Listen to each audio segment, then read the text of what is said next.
Bonjour les amis, j'espère que vous allez bien. Je suis Pascal Trefingui. Je vais vous rappeler très brièvement quel est l'angle d'étude de notre temple, puisque nous avons un temple bouddhiste et un temple indigène, mais on traite de différents sujets à partir de l'œuvre de René Guénon. Alors voilà en quoi ça consiste.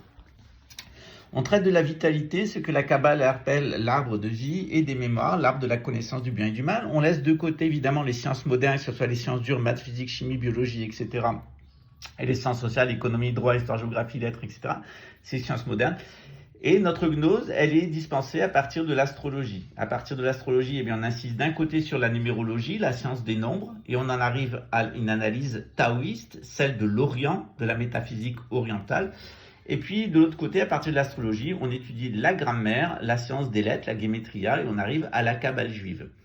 Donc on a un courant proprement oriental qui mène au taoïsme avec les nombres, et un courant proprement occidental qui est basé sur les lettres, mais qui arrive au même point d'arrivée qui est la métaphysique. Et c'est ce qu'on va faire tout au long de nos cours. L'axe central de l'astrologie, on passe à la théologie, notamment la théologie hindoue, qui est à la fois une science des nombres et une science des lettres. Et puis, grâce au Vedanta et grâce au bouddhisme, on arrive aussi à la même métaphysique. Tous ces chemins d'accès, ils sont diffusés à l'intérieur de notre temple et ils correspondent aux différents cours de gnose que nous dispensons. Mais c'est pas seulement un enseignement intellectuel, on donne aussi des initiations spirituelles dans plusieurs lignées. Et puis, on vous apprend à gérer les aspects à proprement parler mémoriels et les aspects à proprement parler vitaux de l'existence. Et ça, grâce à des techniques qui sont issues de la tradition pivot, la tradition centrale, la tradition de l'Himalaya, donc la tradition de l'Inde.